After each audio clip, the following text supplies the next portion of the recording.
একটি অপতথ্য বা তথ্যের বিকৃতি পুরো দেশকে অস্থির করে ফেলতে পারে, বিভেদ তৈরি করতে পারে মানুষে মানুষে। তাই প্রতিটি অপতথ্যের বিপরীতে প্রয়োজন সঠিক তথ্য তুলে ধরা। সেই কাজটি করতে এসেছি আমি রুবাইয়াত অদিতি। আমন্ত্রণ জানাচ্ছি রিউমার চেক নিয়ে ৭১-এর নিয়মিত আয়োজন ফেক নিউজ স্ক্যানারে। আজ আমাদের সাথে যুক্ত হবেন সিনিয়র সাংবাদিক শামসুল আলম লিটন ও প্রযুক্তিবিদ প্রকৌশলী রাফেল কবির। তাদের সাথে আলাপে যাব, তবে তার আগে একটি প্রতিবেদন দেখে নেব আমরা। যমুনায় ৩ বাহিনীর প্রধান, দেশে জরুরি অবস্থা জারি, ডক্টর ইউনূস গৃহবন্দী, এমন শঙ্কা জাগানোর শিরোনামে গুজব ছড়িয়েছে সংঘবদ্ধভাবে। দৈনিক কালের কণ্ঠের ফটোকার্ড নকল করে ছড়ানো হয়েছে এই অপতথ্য। ওদিকে জাতীয় ক্রিকেট দলের খেলোয়াড় শামীম পাটোয়ারি নিজের ভেরিফাইড ফেসবুক পেজ থেকে লিটন দাসকে ফ্যাসিস্টের দোসর বলেছেন, এমন একটি স্ক্রিনশট অনেকের নজরে এসেছে। ফ্যাক্ট চেক করে দেখা গেল স্ক্রিনশটটি ভুয়া। শামীম পাটোয়ারি এমন কোনো পোস্ট করেননি। দর্শক, চলুন শুরুতেই কয়েকটি ফ্যাক্ট চেক দেখে নিই। সম্প্রতি যমুনায় ৩ বাহিনীর প্রধান, দেশে জরুরি অবস্থা জারি, ডক্টর ইউনূস হাউস অ্যারেস্ট, এমন শিরোনামে দৈনিক কালের কণ্ঠের ডিজাইন সংবলিত একটি ফটোকার্ড ফেসবুকে ছড়িয়ে পড়েছে। তবে অনুসন্ধানে দেখা গেল এটা পুরোটাই গুজব। কালের কণ্ঠ এমন কোনো প্রতিবেদন বা ফটোকার্ড প্রকাশ করেনি। মূলত প্রযুক্তির সহায়তায় কালের কণ্ঠের ফটোকার্ডের ডিজাইন নকল করে এই ভুয়া ফটোকার্ডটি তৈরি করা হয়েছে। ওদিকে গেল ২৭ অক্টোবর টি-20 ম্যাচে ওয়েস্ট ইন্ডিজের মুখোমুখি হয় বাংলাদেশ ক্রিকেট দল। ম্যাচটি ১৬ রানে হারের পর পুরস্কার বিতরণী অনুষ্ঠানে বাংলাদেশ অধিনায়ক লিটন কুমার দাস বলেন, শামীম যেভাবে ব্যাটিং করেছে সেটা সত্যিই হতাশাজনক, তার দায়িত্ব নিয়ে খেলা উচিত ছিল। এরপরেই ফেসবুকে একটি স্ক্রিনশট প্রচার করা হয়েছে, যেখানে দেখা যাচ্ছে শামীম পাটোয়ারি তার ভেরিফাইড ফেসবুক পেজ থেকে লিটন দাসকে ফ্যাসিস্টের দোসর বলেছেন। তবে অনুসন্ধান করে জানা গেল শামীম পাটোয়ারি এমন কোনো ফেসবুক পোস্ট দেননি। এখানেও ডিজিটাল প্রযুক্তির সহায়তায় এডিট করে স্ক্রিনশটটি তৈরি করা হয়েছে। একটি ট্রল পেজ থেকে এই গুজবটি বড় আকার নেয়। সম্প্রতি সামাজিক যোগাযোগ মাধ্যমে একটি ভিডিও প্রচার করে দাবি করা হচ্ছে, সাতক্ষীরা সদর হাসপাতালে এনসিপির নেতাকর্মীরা ডাক্তারের ওপর হামলা। তবে যাচাই করে জানা যায় দাবিটি মিথ্যা। প্রচারিত ভিডিওটির সাথে এনসিপির কোনো সম্পর্ক নেই। ওদিকে অভিনেত্রী আজমেরি হক বাঁধন নাকি বলেছেন, জুলাইয়ে রাস্তায় নামাটা আমার জীবনের ভুল সিদ্ধান্ত। এমন দাবিতে দৈনিক জনকণ্ঠের লোগো সংবলিত একটি ফটোকার্ড ফেসবুকে প্রচার করা হয়েছে। তবে অনুসন্ধানে দেখা যায় বাঁধন আলোচিত মন্তব্যটি করেননি এবং এই শিরোনামে জনকণ্ঠ কোনো ফটোকার্ড প্রকাশ করেনি। মূলত গত ২৫ অক্টোবর জনকণ্ঠের ভিন্ন শিরোনামের একটি ফটোকার্ড সম্পাদনা করে ভুয়া ফটোকার্ডটি তৈরি করা হয়েছে। দর্শক, আজকের অপতথ্যগুলোর ধরন বিশ্লেষণ করে দেখা গেল নকল ফটোকার্ড, পুরাতন কিংবা এআই দিয়ে বানানো ভিডিওকে চটকদার ও উস্কানিমূলক ক্যাপশনে ছড়িয়ে দেওয়া হচ্ছে। যেহেতু সংঘবদ্ধভাবে ছড়ানো হচ্ছে, তাই স্বাভাবিকভাবেই সেগুলো ভাইরালও হচ্ছে। এই বাস্তবতায় বিশ্বাসের আগে যাচাই করার পরামর্শ বিশেষজ্ঞদের। পাশাপাশি সামাজিক যোগাযোগ মাধ্যম নয়, বরং গণমাধ্যমের খবরগুলোতেই আস্থা রাখার পরামর্শ তাদের। রুবাইয়াত অদিতি, ৭১। দর্শক, আমরা প্রতিবেদন দেখছিলাম, একটা ধারণাও পেলাম। আমরা আগেই জানিয়েছি যে সিনিয়র সাংবাদিক শামসুল আলম লিটন ও প্রযুক্তিবিদ প্রকৌশলী রাফেল কবির আমাদের সাথে যুক্ত হচ্ছেন আজ। চলুন তাদের সাথে আলোচনায় চলে যাই। আপনাদের স্বাগত জানাচ্ছি ৭১-এ। আপনারাও নিশ্চয়ই আমার সাথে দেখছিলেন প্রতিবেদনটি। আমি শামসুল আলম লিটনকে দিয়ে শুরু করতে চাই। বিভিন্ন মূলধারার গণমাধ্যমের ফটোকার্ড নকল করে অপপ্রচার ছড়ানো হচ্ছে এবং সাধারণ মানুষ বিভ্রান্ত হওয়ার জন্য এটা কিন্তু দারুণ একটা অস্ত্র। যেহেতু মূলধারার গণমাধ্যম বলছে, কাজে এটা নিশ্চয়ই সত্যি তথ্য। এইরকম পরিস্থিতিতে সাংবাদিক হিসেবে এই বিষয়টিকে কিভাবে মোকাবেলা করার কথা ভাবেন? বিশেষভাবে ধন্যবাদ জানাই ফেক নিউজ নিয়ে, যেহেতু তারা নিয়মিত অনুষ্ঠান করছে। যদিও এটি খুব দরকারি, পাশাপাশি আবার এটাও ঠিক যে গুজব নিয়ে অনুষ্ঠান করা গুজবে কেরোসিন ঢালার মতো অনেক ক্ষেত্রে। তবে আমি অনুষ্ঠানটি উপলক্ষ করে সেটি বলতে চাই না। এটা অ্যাওয়ারনেসের জন্য আমরা ব্যবহার করতে পারি, অথবা শুনতে পারি, অথবা দেখতে পারি। আমাদের দর্শকদেরকে অথবা পাঠকদেরকে আমরা কিন্তু গবেষক চিন্তা করা ঠিক হবে না, অথবা এটা চিন্তা করা ঠিক হবে না যে তাদের কাছে যথেষ্ট টুলস থাকবে তারা এগুলোকে চেক করার জন্য। তবে একটা অ্যাওয়ারনেস বিল্ড আপটা খুব ইম্পর্টেন্ট, কারণ গত 15 বছরে দেশে বিশ্বে অনেক বড় বড় ঘটনা ঘটে গেছে এই ধরনের মিস ইনফরমেশন, ডিসইনফরমেশন, গুজব ইত্যাদি ইত্যাদি নানা মিডিয়াকে ব্যবহার করে। বিশেষ করে ডোনাল্ড ট্রাম্পের প্রথম নির্বাচনকে কেমব্রিজ এবং লন্ডনে ইউকেতে যে ইয়েটা হয়েছিল, ব্রেক্সিট হয়েছিল, এই দুটো নির্বাচনে কিন্তু প্রুভ হয়েছে যে কেমব্রিজ অ্যানালিটিকার মতো অনেক বড় বড় কোম্পানি, অনেক বড় বড় ফার্ম এই দুটো দেশে পুরো জনমতকে 1-2% প্রভাবিত করে উল্টো ফলাফল আনতে সক্ষম হয়েছিল।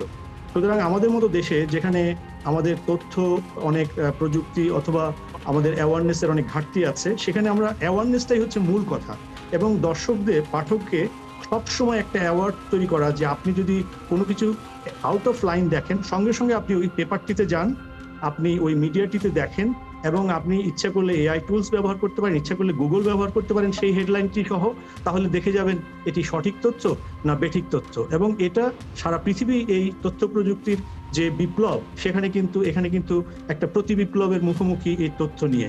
সুতরাং এই সংঘাতটা থাকবেই, যেহেতু আমাদের সময়ে এখন একটা ট্রান্সফরমেশন টাইম চলছে। ফ্যাসিবাদ থেকে গণতন্ত্র উত্তরণের এই সময়টা অনেকেই অস্থিরতা থেকে ফল কুড়াতে চেষ্টা করবে। এই জন্য দর্শককে বেশি বেশি করে অ্যাওয়ারনেস তৈরি করা এবং অন্য সকল মিডিয়ারও এ ব্যাপারে একটা দায়িত্ব এবং কর্তব্য রয়েছে। জি, প্রযুক্তিবিদ প্রকৌশলী রাফেল কবিরের কাছে এবারে চলে আসি। আমরা প্রযুক্তির অপব্যবহার আসলে প্রযুক্তির শুরু থেকেই, বিজ্ঞানের শুরু থেকেই দেখি। আশীর্বাদ না অভিশাপ হয়ে আসে আমাদের জীবনে, এই নিয়ে বিতর্ক সবসময়ই ছিল। এখন যেহেতু প্রযুক্তির উৎকর্ষের সময়, এই সময়টিতে এআই এর যেরকম ব্যবহার, এত নিখুঁত করে এআই ব্যবহার করা হয়, আমার ছবি আমি নিজে দেখে বুঝতে পারি না যে এটা নকল, এমন একটা পরিস্থিতিতে এসে দাঁড়িয়েছে। সেই জায়গাটিতে প্রযুক্তি ব্যবহার করে কোনটা মিথ্যামিথ্যি তৈরি করা হচ্ছে সেটা বোঝার জন্য আরও কোনো ধরনের প্রযুক্তি তৈরির সময় হয়েছে বলে মনে করেন কিনা? ধন্যবাদ আপনাকে। আমার মনে হয় শুধু প্রযুক্তি দিয়ে আপনি আসলে এই ধরনের ফেক নিউজকে আটকানো খুবই কঠিন কাজ, কারণ ফেক নিউজগুলো সাধারণ জনগণ আবার খুব ভালোভাবে গ্রহণ করে, বিকজ তার মন হয়তো এই ধরনের কোনো অচিন্তনীয় জিনিস পড়তে বা দেখতে ইচ্ছা প্রকাশ করতেছে বলে মানুষের দিকে অটোমেটিক্যালি অ্যাট্রাক্ট হয়। আর যতটা আপনারা এআই শব্দটা এখানে ব্যবহার করছেন এবং যেই দুটো ফেক নিউজের কথা বললেন, আমার মনে হয় না, মানে 25 বছরে এই তথ্য প্রযুক্তির ক্ষেত্রে কাজ করার আমার অভিজ্ঞতা বলে যে খুব বেশি আধুনিক প্রযুক্তি আসলে ব্যবহার করতে হয় না। আপনার কালের কণ্ঠ বা ইত্তেফাকের ফটোকার্ড নকল করার জন্য আসলে সাধারণ গ্রাফিক্সের নলেজই যথেষ্ট। হয়তো এখানে কিছুটা প্রযুক্তি ওরা ব্যবহার করে, সেটা হচ্ছে একই সাথে অনেকগুলা ওয়েবসাইট বা একই সাথে অনেকগুলা পেজ থেকে এটাকে ছড়িয়ে দেওয়ার কাজে হয়তো বট ইউজ করে, এবং প্রাইমারি তাদের উদ্দেশ্য হচ্ছে এখানে ক্লিক করানো, ভিউ বাড়ানো, এবং ভিউ বাড়ানোর মাধ্যমে তারা কিছু ইনকাম করার চেষ্টা করে আর কি, যারা এই কাজগুলো করছে। রাজনৈতিক আপনার ফেক নিউজ হয়তো ছড়ানো হয় রাজনৈতিক উদ্দেশ্য সাধনের জন্য, বাট এই ধরনের ব্যক্তিগত ফেক নিউজ ছড়ানো হয় বা চটকদার ফেক নিউজ ছড়ানো হয় আসলে ভিউ বাড়ানোর জন্য। আমি এখনো বলবো যে এদেরকে ধরা খুবই সহজ একটা কাজ। মেটার সাথে যদি বর্তমান সরকার কাজ করে, আমাদের যে অভিজ্ঞতা আছে তথ্য প্রযুক্তি ক্ষেত্রে, আমরা যদি কিছু লোকের শাস্তির ব্যবস্থা করতে পারি, এটা মনে হয় অনেকটাই কমে আসবে। বিকজ আপনি আসলে সন্ধ্যার পর বাসা থেকে বের হবেন না, চিন্তাই হতে পারে, বা অন্য পার্কে যাবেন না, আপনার সবকিছু লুট হয়ে যেতে পারে। এটা বলাটা আসলে ঠিক একটা সরকারের জন্য, একটা দায়িত্বশীল সরকারের জন্য শোভনীয় কাজ না। এবং যেহেতু আমরা তথ্য প্রযুক্তি শিল্পে আমরা যতটাই নতুন হই, আমাদের যথেষ্ট ওখানে আসলে লোকজন কাজ করছে, যাদের অভিজ্ঞতা আছে, যারা বিদেশে এই ধরনের সেবা দিয়ে যাচ্ছে, তাদেরকে ব্যবহার করার মাধ্যমে সরকারের আসলে এটাকে বন্ধ করা বা এটাকে কমিয়ে আনার যথেষ্ট স্কোপ আছে। বাট এখন পর্যন্ত মজার কথা হচ্ছে যে আপনারা এত রিপোর্ট করার পরও বা এতগুলো বড় বড় ঘটনা ঘটে যাওয়ার পরও আজ পর্যন্ত মানে তথ্য আপনারা যেভাবে এগিয়ে এসছেন এই ফেক মিডিয়া নিয়ে অ্যাওয়ারনেস তৈরি করার কাজে, যেটা আমার সহযোদ্ধা সাংবাদিক ভাই বললেন, সরকারের কাছ থেকে কিন্তু আমরা আজ পর্যন্ত একটা উদ্যোগও দেখি নাই যে কোনো একটা এরকম ইনসিডেন্ট তারা ধরার চেষ্টা করেছেন বা জনগণের কাছে আহ্বান জানিয়েছেন, সাহায্য প্রার্থনা করেছেন। আমার মনে হয় ওই জায়গাটা আমাদের আরো কঠিন হওয়ার সময় চলে আসছে। আমরা একদম যদি 1-1.5 বছর আগের কথা বলি, এই ফেক নিউজ থেকে মব তৈরি হতে এবং সেই মবের কারণে অনেক ক্ষতি সাধন হয়েছে জানমালের, সেরকম কিন্তু দেখেছি পরিস্থিতি। মবের ঘটনার কেউই আর চায় না যে আর হোক, তবে সচেতনতার বিষয়ে আপনারা দুজনই বলছিলেন। আরও নানান বিষয় নিয়ে কথা বলতে চাই, তবে আপনাদের দুজনকে অনুরোধ করবো আমাদের সাথে থাকবার, একটা বিরতির সময় হয়েছে। দর্শক, এই আয়োজনে নিচ্ছে একটা ছোট্ট বিরতি, ৭১-এর সাথেই থাকবেন। বিরতির পর আবারও আমন্ত্রণ জানাচ্ছি রিউমার চেক নিয়ে ৭১-এর নিয়মিত আয়োজন ফেক নিউজ স্ক্যানারে। আমরা সরাসরি চলে যাচ্ছি আমাদের অতিথিদের কাছে, আলোচনা শুরু করতে চাই। এবং শামসুল আলম লিটন, কথা হচ্ছিল আপনার সাথে, আমরা মূলধারার গণমাধ্যমের যেসব ফটোকার্ড সেগুলো নিয়ে কথা বলছিলাম। আমরা অনেক ক্ষেত্রেই দেখি রাজনৈতিক ব্যক্তিত্বদেরকে টার্গেট করা হয়, কখনো কখনো রাজনৈতিক ব্যক্তিদের বাইরেও, সেটা না হয় একটা প্রোপাগান্ডা আমরা বুঝতে পারি, এর বাইরেও আমরা বিভিন্ন সেলিব্রিটিদেরকেও টার্গেট করতে দেখি এবং এক ধরনের ডিফেমেশন তো এটা থেকে হয়। এই ধরনের সময়ে তারা যেই গণমাধ্যমের ফটোকার্ডটি নকল করা হচ্ছে সেই গণমাধ্যমের কাছে সাহায্য চাইতে পারে, নাকি গণমাধ্যমেরই নিজ দায়িত্বে এই খবরটি যে ভুয়া খবর সেটা সামনে নিয়ে আসা উচিত? এক হচ্ছে গণমাধ্যমের একটা দায়িত্ব আছে, তার নিজের নেম ফেম লোগোকে ব্যবহার করে অপতথ্য প্রচারকারীদের খুঁজে বের করা অথবা তাদেরকে খুঁজে বের করতে ব্যর্থ হলে এই ব্যাপারে সচেতনতা তৈরি করা। আমি মিস্টার কবিরের সঙ্গে একটা ব্যাপারে একমত যে এই ব্যাপারে উদ্বেগ আছে এবং এটা সোসাইটির জন্য ভারসাম্য এবং সোসাইটিতে রাইট তথ্য প্রবাহ রাখার জন্য খুবই দরকার এবং অপরাধীদেরকে খুঁজে বের করা দরকার। কিন্তু একটা ব্যাপারে আমি দ্বিমত পোষণ করি, সেটা হচ্ছে রাষ্ট্রের হস্তক্ষেপ। রাষ্ট্র সরাসরি যদি হস্তক্ষেপ করে তাহলে প্রত্যেকটি সময় রাষ্ট্রের নিজস্ব পলিটিক্যাল এজেন্ডা থাকে, সেই ক্ষেত্রে সাধারণ এবং নিরীহ মানুষ কিন্তু শিকার হয়ে যেতে পারে অপরাধীদের পাশাপাশি, কারণ অপরাধীরা কিন্তু সাংঘাতিকভাবে ইউনাইটেড, আর যারা সাধারণ মানুষ তারা কিন্তু ইউনাইটেড নয়, যার ফলে তার কোনো একটা ব্যাখ্যা কোনো একটা অপরাধীদের সঙ্গে একটা শব্দ মিলে যেতে পারে, তাতে কিন্তু সে ইনোসেন্টলি সে কিন্তু পুলিশের কবলে চলে যেতে পারে। এই কারণে রাষ্ট্র যে করতে পারে এটি হচ্ছে যে রাষ্ট্র থার্ড সেক্টরকে ডেভেলপ করতে পারে। যেমন সন্ধানী রক্তদান সমিতি হওয়ার আগে কিন্তু ব্লাড বেচা কেনা হতো, দালালরা ব্লাড নিয়ে ব্যবসা করতো, মানুষ জিম্মি হতো। সন্ধানী হয়ে যাওয়াতে মানে প্রাইভেট সেক্টরে মানুষ যখন এ ধরনের থার্ড সেক্টরকে যখন শক্তিশালী করা হয়, অর্থাৎ গভর্নমেন্ট আর সেকেন্ড সেক্টর হচ্ছে মিডিয়া, এর বাইরে থার্ড সেক্টর কিছু অর্গানাইজেশন পিপলকে এঙ্গেজ করে যদি ফোরামগুলো গড়ে ওঠে, অনেক অনেক ফোরাম, তাহলে কিন্তু দেখা যাবে যে তারা এই অ্যাওয়ারনেসটা বিল্ড আপ করবে এবং তারা অপরাধীদেরকে ধরতে সাহায্য করবে। সরকারিভাবে হবে না, সরকার কিন্তু তার পলিটিক্যাল এজেন্ডার বাইরে কখনো যেতে পারে না। আমি মনে করি সরকারের গ্রিপ, ইভেন তথ্য মন্ত্রণালয়ের পেছনে সরকার যে টাকা খরচ করে, ওই মন্ত্রণালয়টি 53 বছরে কোনো ভালো কাজ করেছে বলে আমি জানি না, শুধুমাত্র সরকারের পক্ষ থেকে অপতথ্য গুজব ছড়ানো ছাড়া। এই ক্ষেত্রে আমি মনে করি তথ্য মন্ত্রণালয়ের পয়সাটি গণমাধ্যম কমিশন এবং গণমাধ্যমকে পাবলিকলি, যেহেতু এটা ফোর্থ স্টেট, মানুষের মধ্যে থার্ড সেক্টর বিভিন্ন ধরনের চ্যারিটি বিভিন্ন ধরনের এনজিও অর্গানাইজ করে তারা এই কাজটি করতে পারে। এটি অনেক অনেক ভালো কাজ হতে পারে। যেমন ইউরোপিয়ান কমিশন নিজে হস্তক্ষেপ করে কিন্তু কোনো দেশের সরকার হস্তক্ষেপ করে না, এবং এইসব সভ্য দেশ কিন্তু তথ্য মন্ত্রণালয় নেই, যার ফলে জনগণের তথ্য প্রবাহ পাওয়া, তথ্যের অ্যাকুরেসি পাওয়া এবং তথ্যকে অপতথ্যকে মোকাবেলা করার জন্য জনগণ এবং জনগণের প্ল্যাটফর্মগুলোকে যদি শক্তিশালী করে সরকার কিছু বাজেট দিয়ে অল্প অল্প করে, এর মধ্যে কোনো অর্গানাইজেশন যদি রাইট কাজ না করে তাকে ব্যান করে দিতে পারে সরকার। এই ক্ষেত্রে বরং জনগণকে, জনগণের জন্য তথ্য, জনগণের জন্য রাষ্ট্র, এই জায়গাটি বেশি বেশি করে আমাদের আলাপে নিয়ে আসা দরকার এবং জনগণের শক্তিকে এই ক্ষেত্রে তথ্য প্রবাহ নিশ্চিত করার কাজে ব্যবহার করা যেতে পারে। কিন্তু সরকার যদি এটা কাজ করতে যায় তাহলে বিগত আমলে যেমন শত শত ফেক পেজ তৈরি করা হয়েছিল নির্বাচনগুলোকে করার জন্য, ক্যারেক্টার অ্যাসোসিয়েশনের জন্য সিপি গ্যাং করা হয়েছিল, যেমনি আমাদের পার্শ্ববর্তী দেশে ইউরোপিয়ান ইউনিয়নে গত 2-3টি নির্বাচনেই শত শত পেজ যারা বিজেপি সাপোর্টেড তাদেরকে ইউরোপে আমেরিকাতে ব্যান করা হয়েছিল। ঠিক সেরকম যাতে না হয় আমাদের জন্য এই জায়গাগুলো থেকে আমাদের শিখতে হবে এবং রাইট ওয়েতে এগিয়ে করতে এবং রাষ্ট্রকে তত বেশি কম ইনভলভ করা যায়। জি, চলে যেতে চাই রাফেল কবিরের কাছে। এবং আমরা এর আগে প্রযুক্তি নিয়ে আলোচনা করছিলাম।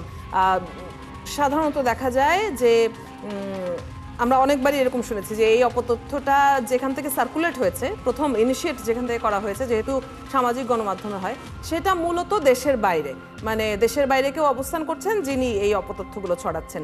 এইভাবে চিহ্নিত করাটা কতখানি সম্ভব বা চিহ্নিত করাটা কি সহজ? আইন শৃঙ্খলা বাহিনী কি চাইলে চিহ্নিত করতে পারে?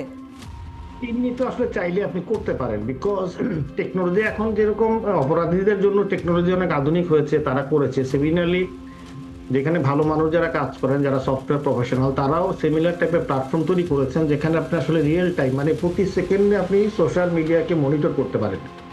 আমাদের একটা কোম্পানি আছে যেটা এই মুহূর্তে করছে এবং প্রতি মুহূর্তে আমরা আপডেট পাই। এই ধরনের গত 10 সেকেন্ডে বা গত 1 মিনিটে বা গত 1 ঘন্টায় সবচেয়ে বেশি শেয়ার কোন ফটোকার্ডটা হয়েছে, সবচেয়ে বেশি লাইক কোন ফটোকার্ডটা পেয়েছে, বা সবচেয়ে বেশি শেয়ার কত 100টা ফটোকার্ডটি কি সবচেয়ে লাইক বেশি পেয়েছে, অ্যাংরি সাইন পেয়েছে, আপনার হাসির সাইন পেয়েছে বা শেয়ার হয়েছে, এটা বের করা খুব সহজ।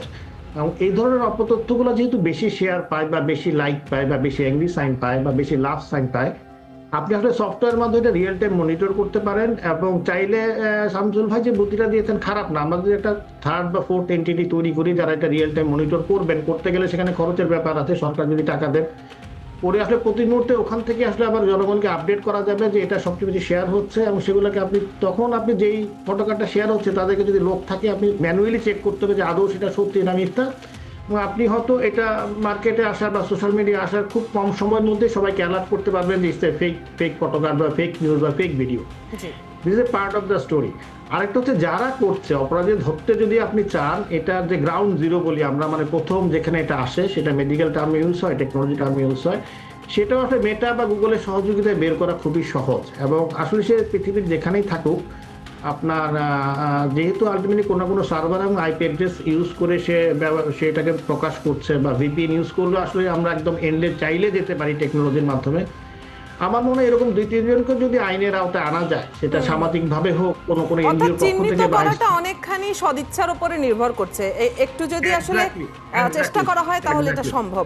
অনেক ধন্যবাদ আপনাদের দুজনের কাছ থেকে। আজকে আমরা জানছিলাম বেশ কিছু বিষয়ে এবং কথা হচ্ছিল এই অপপ্রচারগুলো নিয়ে। ধন্যবাদ আমাদেরকে সময় দেওয়ার জন্য। ধন্যবাদ দর্শক, আমাদের সাথে সিনিয়র সাংবাদিক শামসুল আলম লিটন ও প্রযুক্তিবিদ প্রকৌশলী রাফেল কবির যুক্ত ছিলেন। তাদের সাথে কথা হচ্ছিল এতক্ষণ। আপনারা আছেন ফ্যাক্ট চেক নিয়ে ৭১-এর নিয়মিত আয়োজন ফেক নিউজ স্ক্যানারে। প্রতিদিন আমরা রিউমার দূর করতে হাজির হব ঠিক একই সময়ে একইভাবে। আপনারাও যুক্ত হতে পারেন। যে কোনো খবর যদি আপনাকে সংশয়ে ফেলে, সেটির একটি স্ক্রিনশট আমাদেরকে মেইল করতে পারেন fns.71tv@gmail.com অথবা ফেসবুকে যোগাযোগ করুন www.facebook.com/fakenewscanner। আমরা সেই তথ্যের ফ্যাক্ট চেক করে আপনাদের জানাবো।